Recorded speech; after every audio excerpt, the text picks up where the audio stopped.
بسم اللہ کے بہت زیادہ فضائل ہیں. بہت سارے بزرگان دین صرف بسم اللہ کی مشقیں کرتے تھے عملیات کے اندر. علامہ آلوسی بغدادی نے ایک ولی کا تذکرہ کیا ہے روح المانی میں، جو بہت عجائب و غرائب دکھاتے تھے، اور جب ان سے وجہ پوچھی گئی تو انہوں نے کہا بسم اللہ کی مشق بہت کی ہے. بڑے خاص وقتوں میں اور خاص اداؤں سے بسم اللہ الرحمن الرحیم پڑھا جاتا ہے.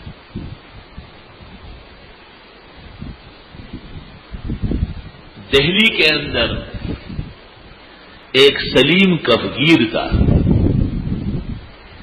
کفگیر اس آلے کو کہتے ہیں جس کے ذریعے دیگمار دیگ سے چاول اور پلاؤ نکال کے ڈالتا ہے، اس کو کفگیر کہتے ہیں، وہ جو دیگ میں ڈالتے ہیں.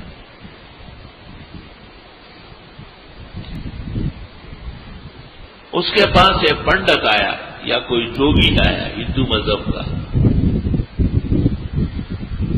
اور اس نے سلیم کفگیر کو کہا کہ اس دیگ میں کیا ہے؟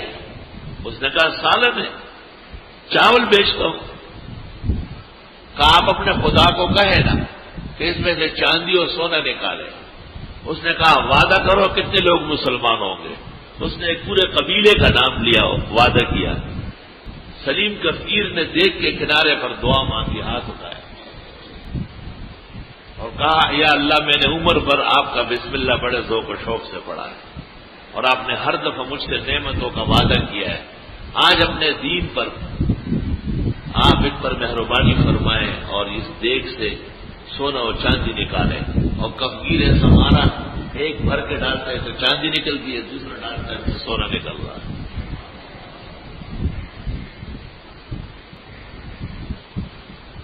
حضرت اقدس شیخ المشائخ سر الاسرار و روح الارواح شیخ احمد سرہندی المعروف مجدد الفسانی، ان کی خدمت میں کوئی شخص کافی سال رہا، اور وہ کوشش کرتا تھا کہ حضرت سے کچھ کلمات و کمالات حاصل کر. اچھی بات ہے. اخیر میں اس نے ایک عجیب بات دیکھی. مجدد صاحب پڑھاتے تھے، درس دیتے تھے، مدرس بہت اعلیٰ قسم کے، طالب علم جمع ہو جاتے تھے. طلباء سے پوچھتے تھے کہ آج دوپہر کو کیا کھانا ہے.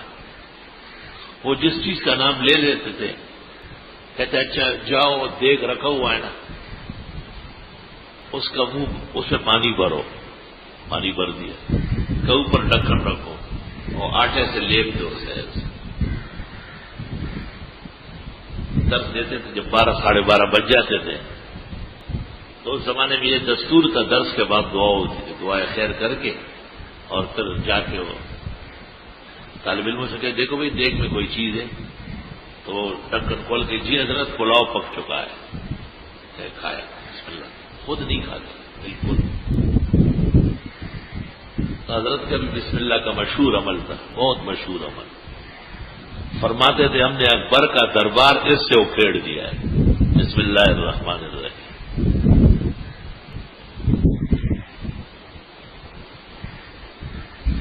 حضرت عیسیٰ علیہ السلام کا کوئی امتی جو صحیح طرح انجیل پر اور حضرت عیسیٰ علیہ السلام کے طریق پر عمل پیرا تھا.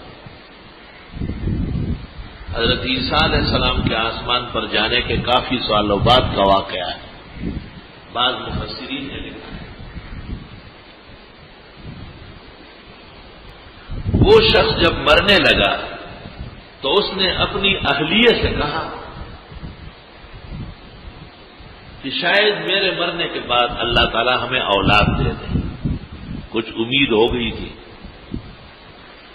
تو آپ مہربانی کریں جب وہ بچہ یا بچی حروف اور الفاظ لینے لگے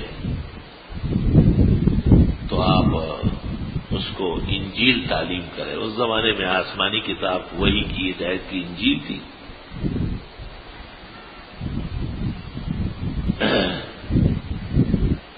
کہتے ہیں کہ وہ شخص مر گیا اور اس کے ہاں ایک بچی کی ولادت ہوئی.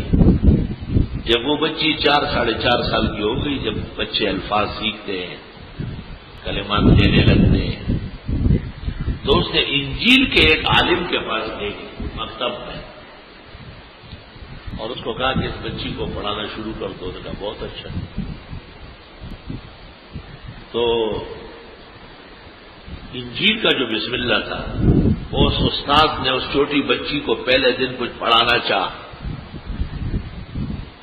تو ظاہر ہے پہلے دن تو بچہ یا بچی اتنا زیادہ اچھا نہیں پڑھ سکتے، پڑھا یا نہیں پڑھا یا کچھ الفاظ اردو پڑھ لیے. لیکن رات کو اس خاتون کو 4-5 سال بعد خاون کی زیارت ہوئی.